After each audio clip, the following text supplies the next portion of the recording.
The cardboard box in Logan Carter's arms held almost nothing: a coffee mug, a phone charger, a single folder. He walked out through the front entrance of Harrison Global's headquarters, while laughter trailed behind him from the open office floor, sharp and unhurried, the kind people allow themselves when they are certain they have already won.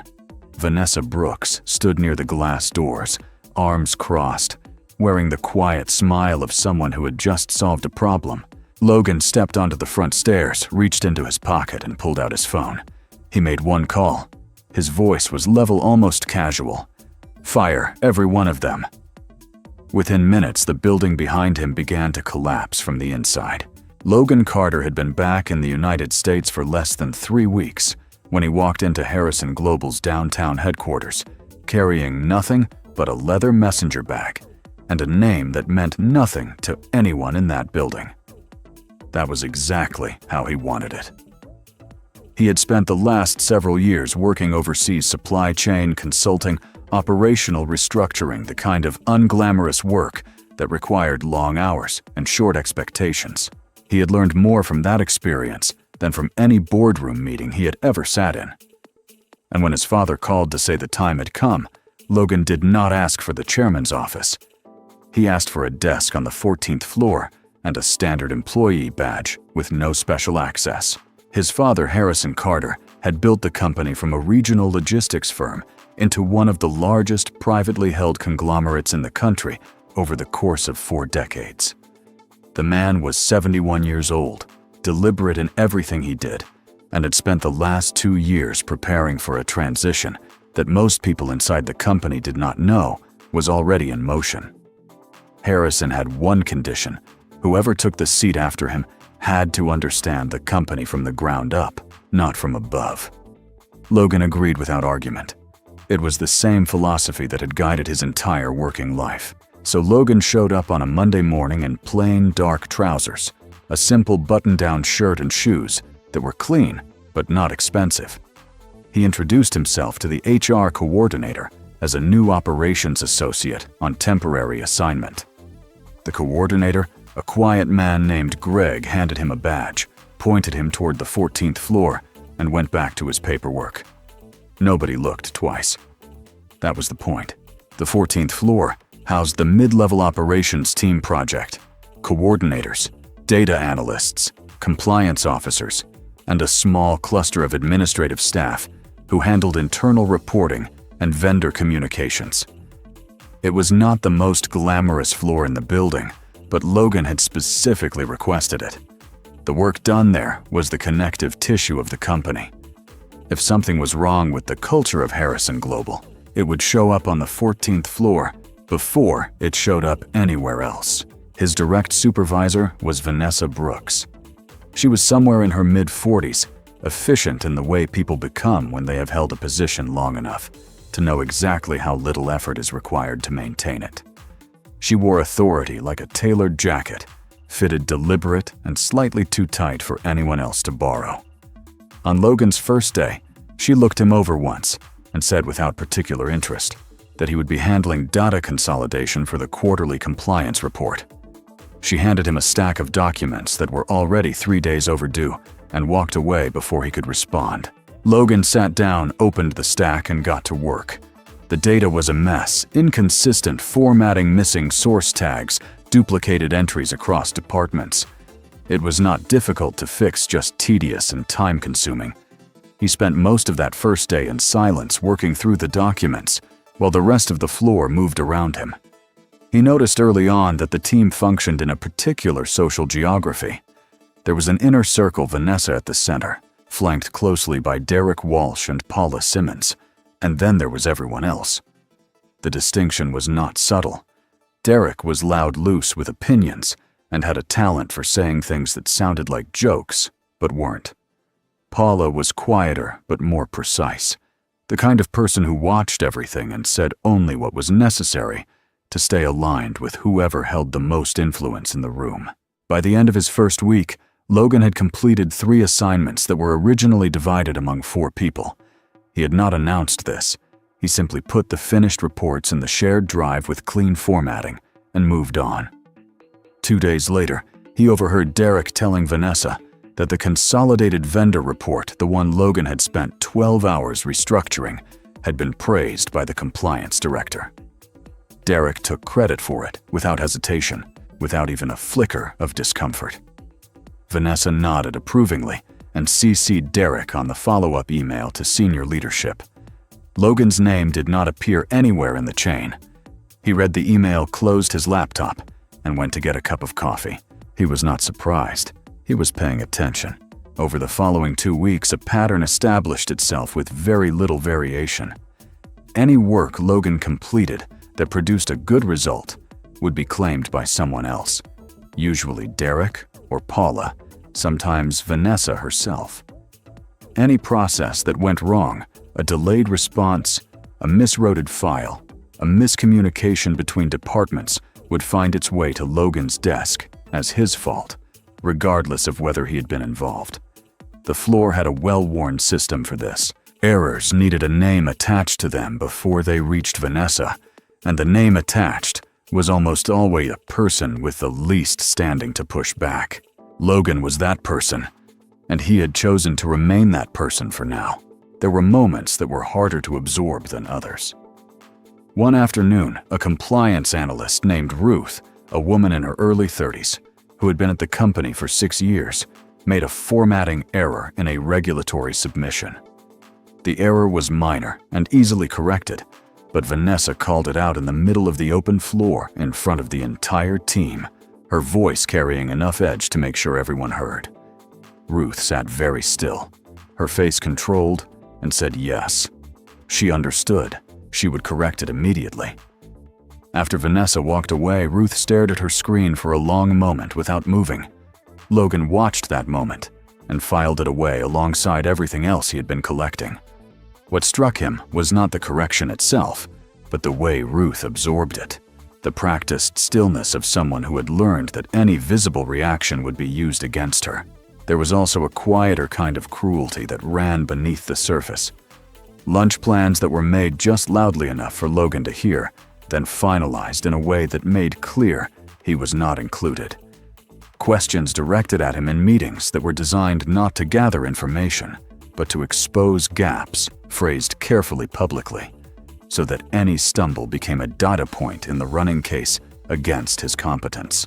Requests that arrived at 4:50 in the afternoon for deliverables due by the following morning, never with enough context to complete them cleanly, always with enough ambiguity to assign blame if something went wrong. None of it rose to the level of a formal complaint on its own. That was the sophistication of it. Each incident could be explained away individually.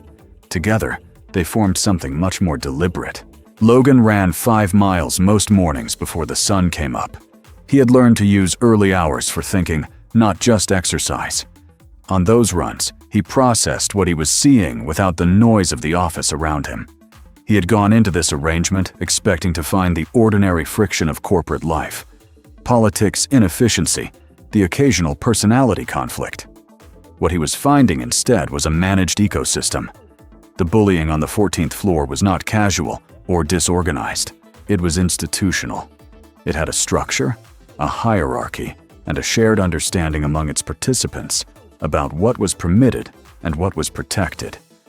People lower in the hierarchy either participated or stayed silent, because silence was the only form of neutrality the environment allowed. He thought about his father's company, not as a chairman's son, but as someone who had spent years studying organizations and what made them function or fail.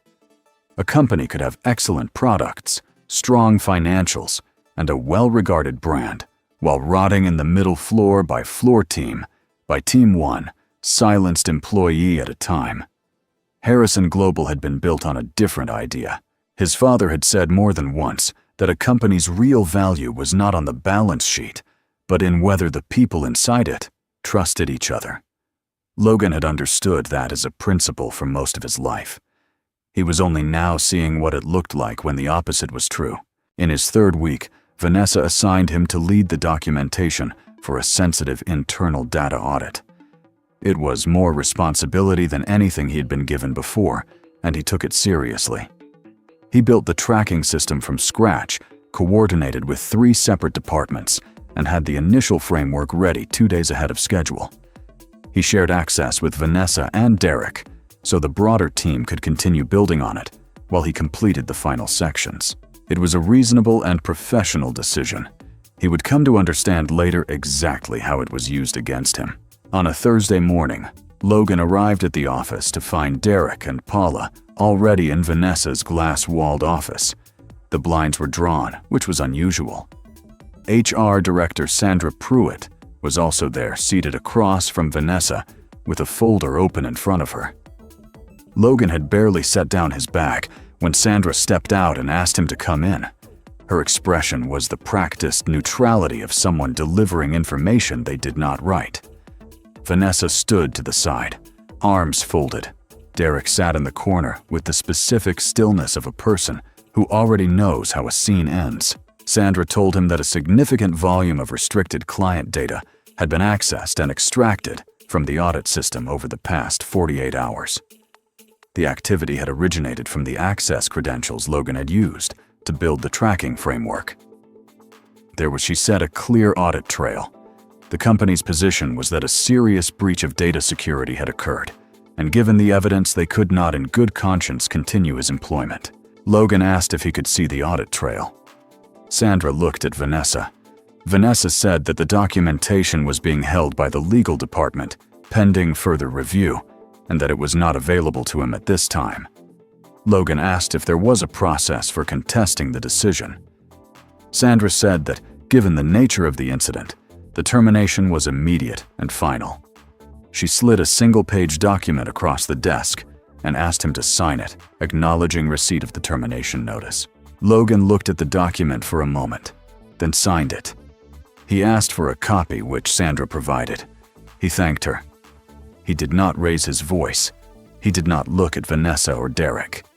He picked up his bag, walked back to his desk, and placed his coffee mug, his charger, and the one folder he kept there into the small cardboard box that Sandra had left beside his chair. The floor was very quiet. People were watching without appearing to watch. Logan carried the box to the elevator, rode it down to the lobby, and walked out through the front entrance into the afternoon light. He stood at the top of the entrance stairs. The glass doors behind him reflected the pale sky. He set the box down on the concrete railing, reached into his pocket, and pulled out his phone. He scrolled to a contact saved under a single initial and pressed call. The line connected on the second ring. Logan's voice was even unhurried, entirely without anger. He said 3 sentences. The first was an instruction to contact the general counsel and convene the board within the hour.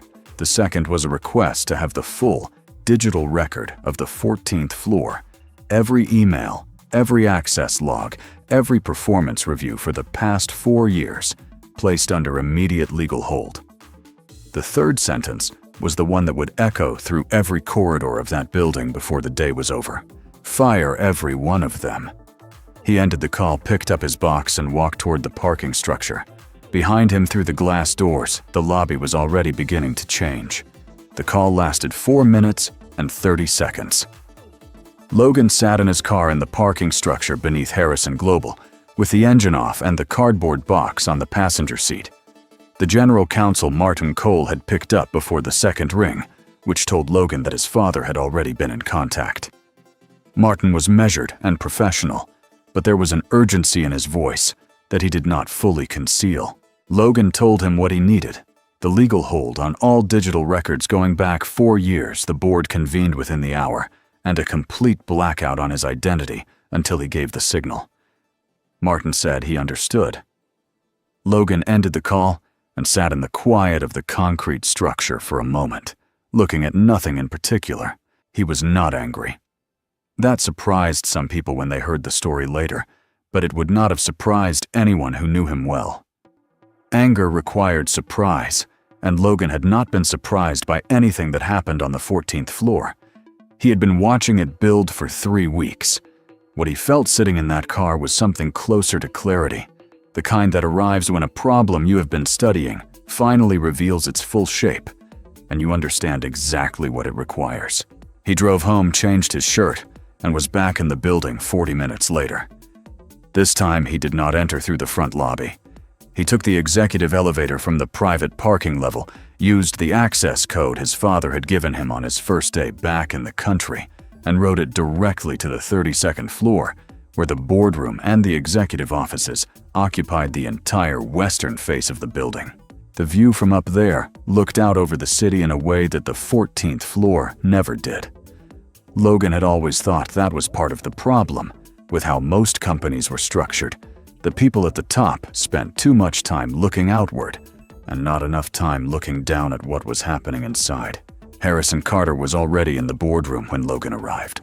The old man was standing at the head of the long table, not seated, because Harrison Carter did not sit in meetings when he was agitated.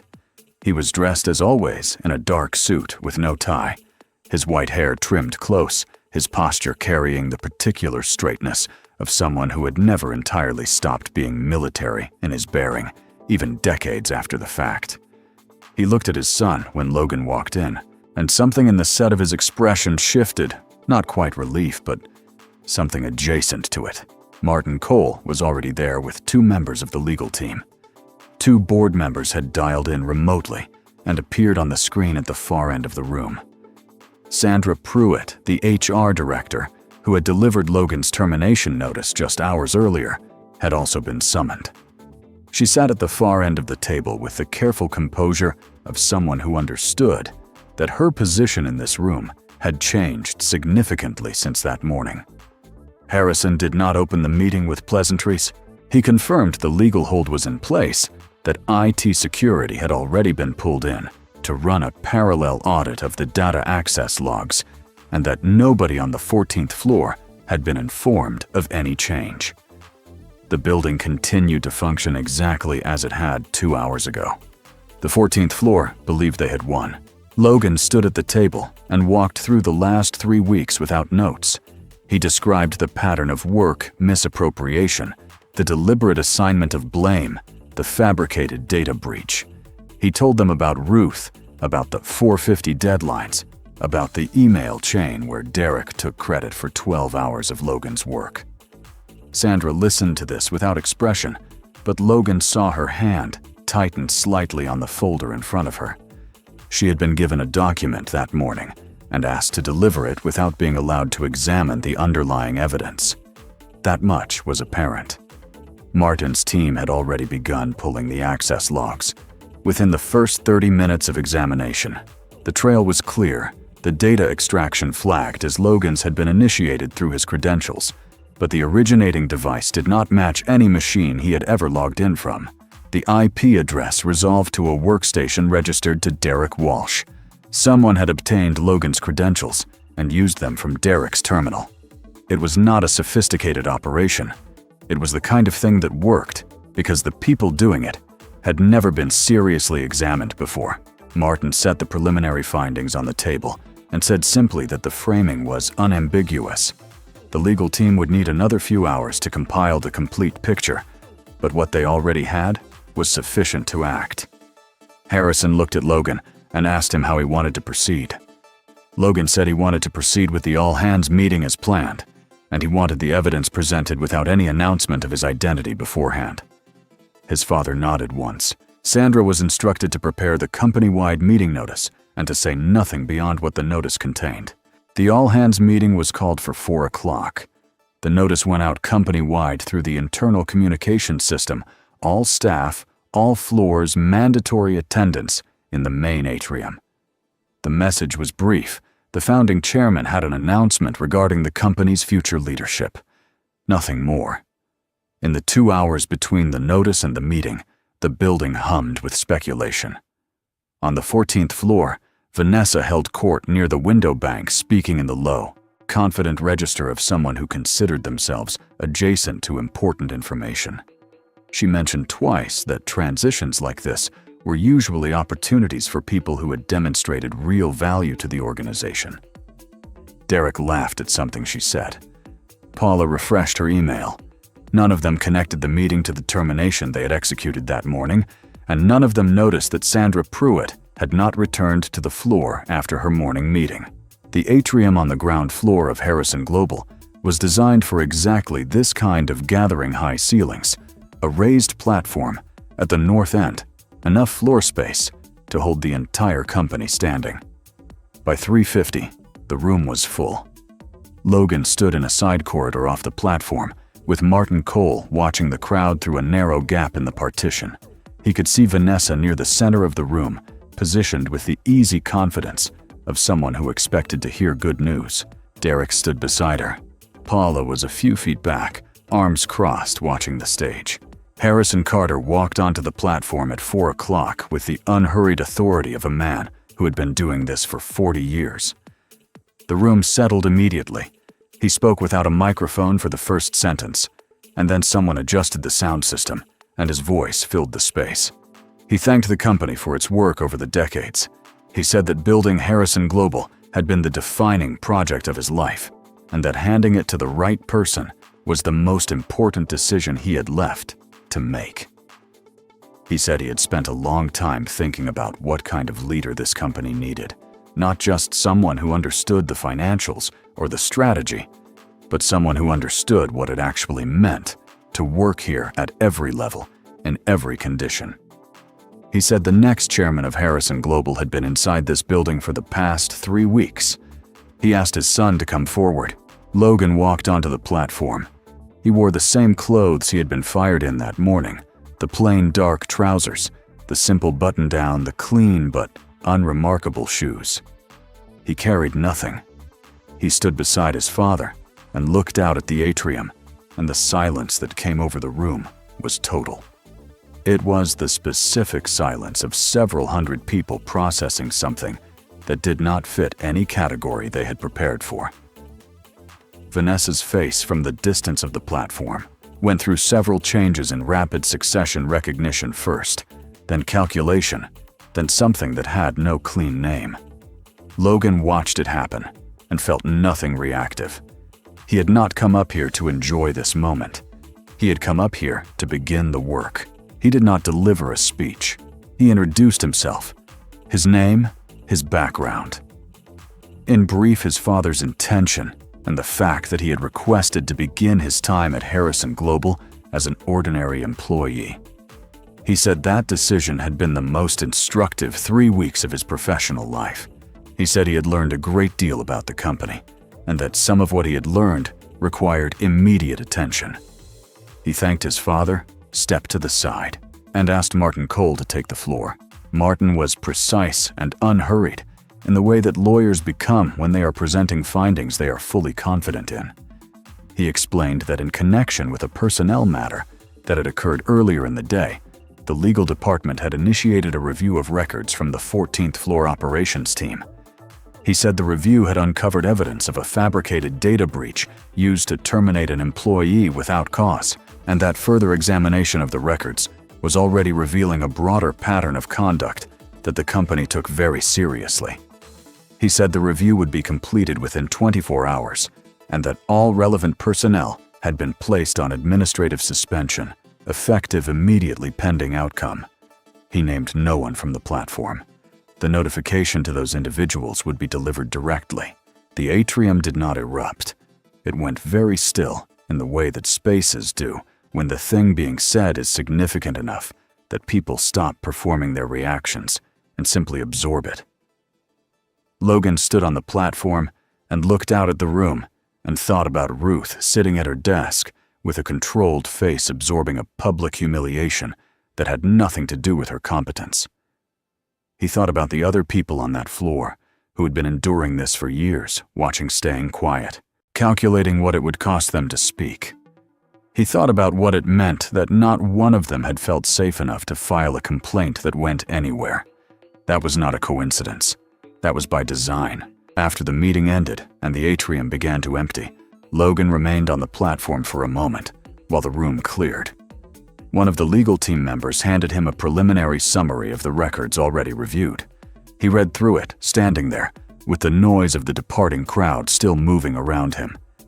The document was 12 pages. He read all of it. What the record showed was worse than what he had personally observed. The manipulation of performance evaluations went back 4 years. There were documented instances of Vanessa approving negative reviews for employees who had filed informal complaints about the team's working environment. 2 of those employees had subsequently left the company. 1 had accepted a settlement. The credit stealing was systematic project attribution, had been rerouted through the team's internal reporting in ways that were deliberate and consistent. Derek Walsh appeared in more than 30 instances. Paula Simmons in 19. Vanessa Brooks was present in all of it, in one form or another, either directly or as the approving authority. Logan handed the summary back to the legal team member and asked how long the full audit would take. The answer was 12 to 16 hours for the complete documentation. Logan said he would be in at 6 the following morning. He walked off the platform through the now empty atrium and into the corridor that led to the executive elevator. The building around him was quiet in a different way than it had been that morning. This quiet had weight to it. He rode the elevator up alone. The day had begun with him carrying a cardboard box out through the front entrance, and it was ending with him returning to a floor he had never officially occupied. The circumstances had reversed completely, but Logan did not feel the satisfaction that a reversal was supposed to produce. What he felt instead was the particular gravity of a decision that had not yet been made, one that would determine more than any announcement or audit finding what kind of leader he was actually going to be. Tomorrow morning, he would have to look at the full record and determine exactly what justice looked like, not for himself, but for every person on that floor who had spent years making themselves small enough to survive. That was the decision that would define his chairmanship before it had properly begun. Logan was at his desk on the 32nd floor by 5:55 the following morning. The city outside the windows was still gray, the early light not yet strong enough to define the skyline. Martin Cole arrived at 6:10 with the completed audit in a bound folder and a second copy on a secure drive. He set both on the desk without ceremony and took the chair across from Logan. They worked through the findings together for the next 2 hours, Martin walking through each section while Logan read and asked questions. The full picture was more organized than Logan had expected and more damaging. The audit covered 4 years of records, the same 4 years that had been placed under legal hold the previous afternoon. In that time, the group operating under Vanessa Brooks had suppressed the advancement of at least 11 employees through manipulated evaluation scores. 3 of those employees had filed informal complaints through internal channels. All 3 complaints had been routed, whether by design or by the structural failure of the reporting system, back to Vanessa's level, where they were documented as resolved without any meaningful investigation. 1 employee had left the company after receiving a sudden and poorly substantiated negative review that appeared in their file within 2 weeks of raising a concern. Another had been quietly transferred to a different floor after what the records described only as a personnel discussion. The third had accepted a confidential settlement. None of the 3 had been contacted by the company since. Sandra Pruitt's name appeared in 2 of the 3 complaint files as the HR contact, a detail that Logan noted without comment and set aside for a separate conversation. Beyond the individual cases, the data showed a consistent pattern in how project work was documented and attributed. Logan had witnessed the beginning of this process in his 3 weeks on the floor, the rerouting of credit, the selective inclusion of names in communications to senior leadership. The records confirmed it had been deliberate and sustained.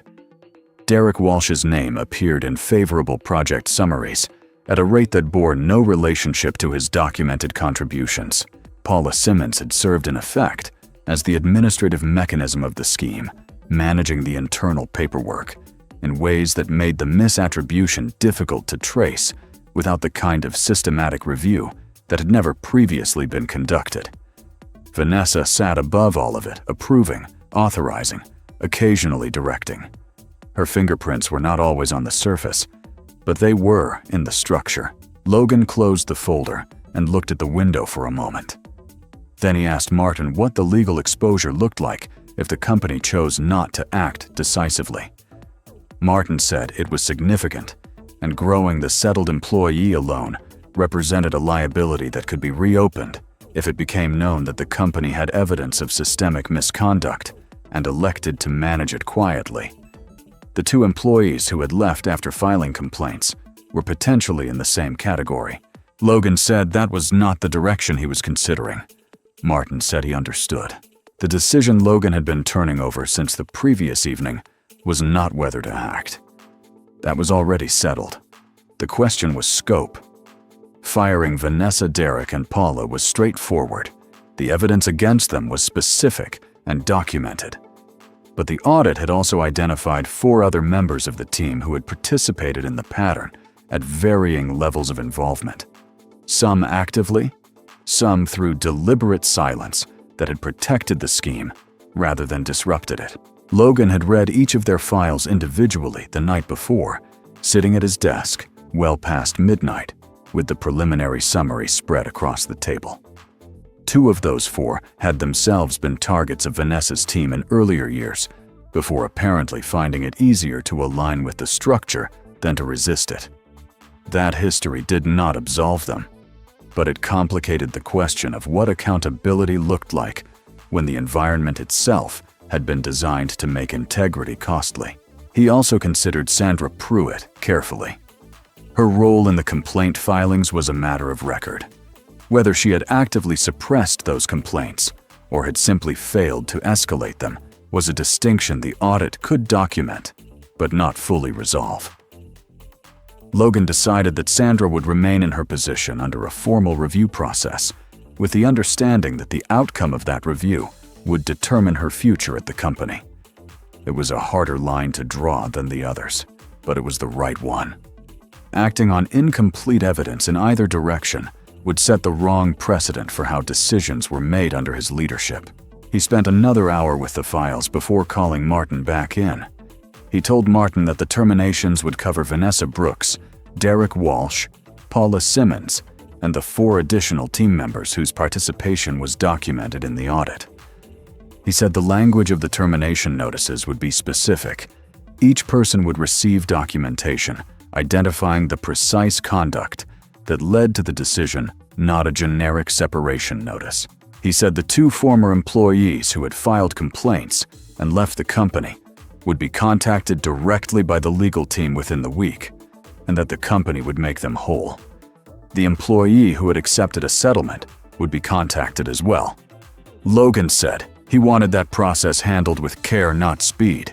The goal was to make it right, not to close it quickly.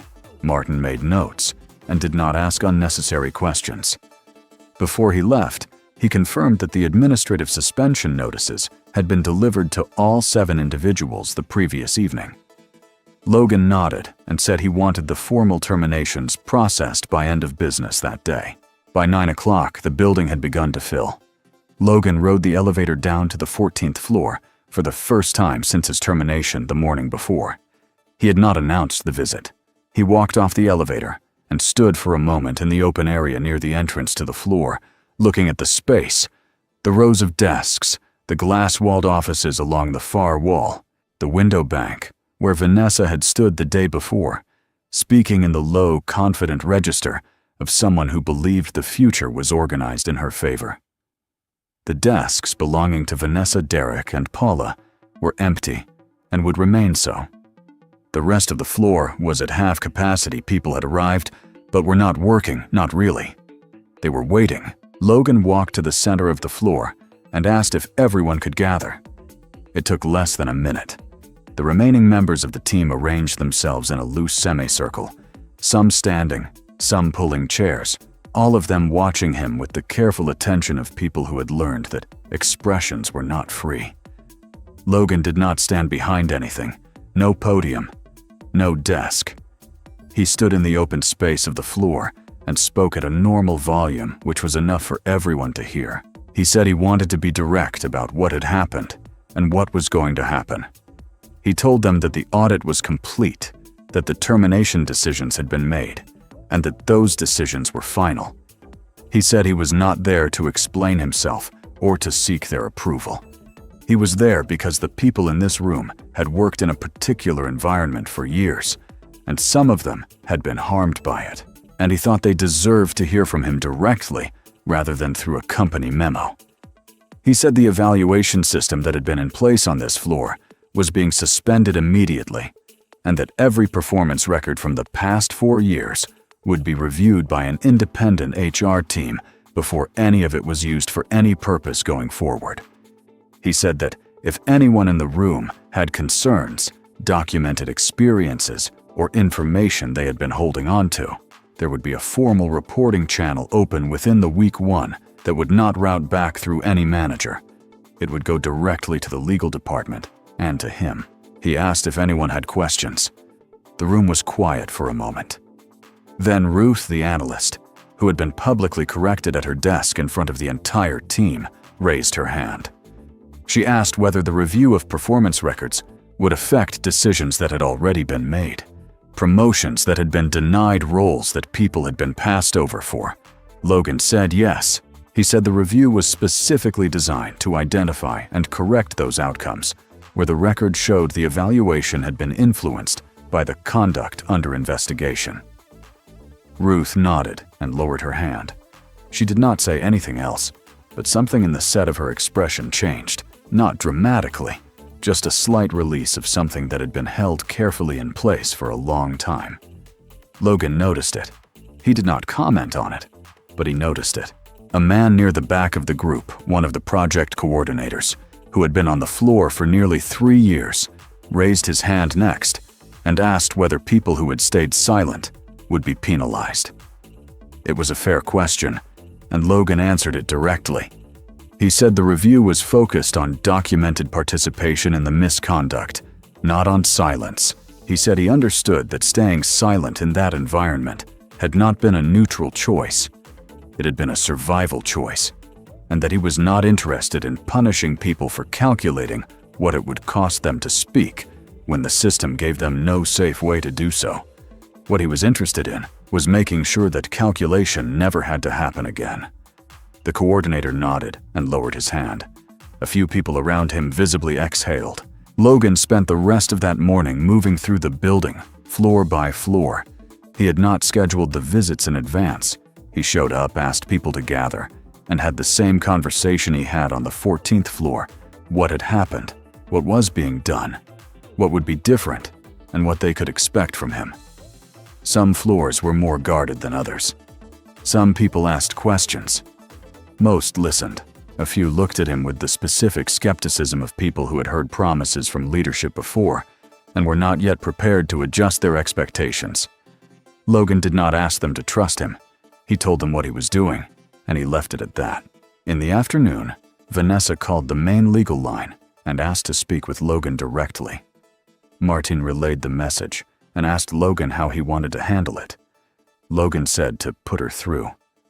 The call lasted 11 minutes. Vanessa did not begin with an apology. She began with context, the pressure she had been under, the expectations. From above, the competitive nature of the environment she had inherited when she took the management role. Logan listened to all of it without interrupting. When she finished, he said that he had read the full audit, including the records that predated the most recent incidents, and that the pattern it documented was not a product of external pressure. It was a choice sustained over 4 years that had damaged real people's careers, and in some cases, their livelihoods. He said the decision would not change. Vanessa said that she had given the company 8 years. Logan said he understood, and that the severance terms the legal team had provided were consistent with her contract and with the company's obligations. He thanked her for the call and ended it. Derek did not call. Paula sent a written message through her personal attorney requesting reconsideration on the basis that her role had been administrative rather than directive. Martin's team responded in writing with the relevant sections of the audit attached. By the end of the first week, the independent HR review had begun. Logan had established a direct reporting line that bypassed the existing middle management structure, while new team leads were identified and vetted. He had also quietly restored 2 employees to roles they had been passed over for pending the full review. Neither of them had been told the complete reason, only that the company had reevaluated the decision and wanted to discuss a different path forward. Both agreed to meet. Both accepted. Harrison Carter came to the office on Friday afternoon. He did not come for any scheduled purpose. He came. Logan understood simply to be present. The old man walked the building with his son for about an hour, moving floor by floor, asking questions, and listening to the answers, not offering guidance unless it was requested. At the end of the walk, they stood together near the window on the 32nd floor, looking out at the city in the late afternoon light. Harrison said that he had spent 4 decades building something and had been afraid in the last few years that it had begun to come apart in ways he could not fully see from where he sat. Logan said he understood that now. Harrison said he did not doubt that Logan would handle it correctly. Logan said he wasn't certain of that, but he intended to stay close to the floor, to keep looking at what was actually happening, not just at what the report said was happening. Harrison nodded slowly. That was, he said, exactly the right instinct. It had always been the right instinct. He had simply stopped trusting it in himself when the company grew large enough that looking down became uncomfortable. The cardboard box that Logan had carried out through the front entrance 2 weeks earlier was still in the back seat of his car. He had not thought to bring it upstairs in the days since. One evening after the building had emptied, and the only light left on the 32nd floor was the one above his desk, he went down to the parking level and brought it up. He set it on the corner of his desk and opened it. The coffee mug he put on the windowsill, the phone charger he plugged in, the folder he filed in the cabinet beside the desk. They were not significant objects, but they were the things he had carried out of a situation designed to make him feel like he did not belong there. And there was something worth keeping in having them visible. A leader was not remembered for the moment they revealed their power.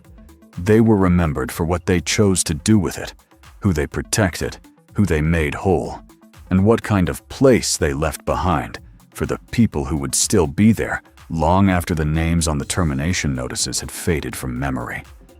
Logan understood that now, in a way he had not fully understood, before he walked through that front entrance in plain clothes and asked for a desk on the 14th floor. The work had just begun. But it had begun honestly, and that was the only foundation that had ever held anything of real value together.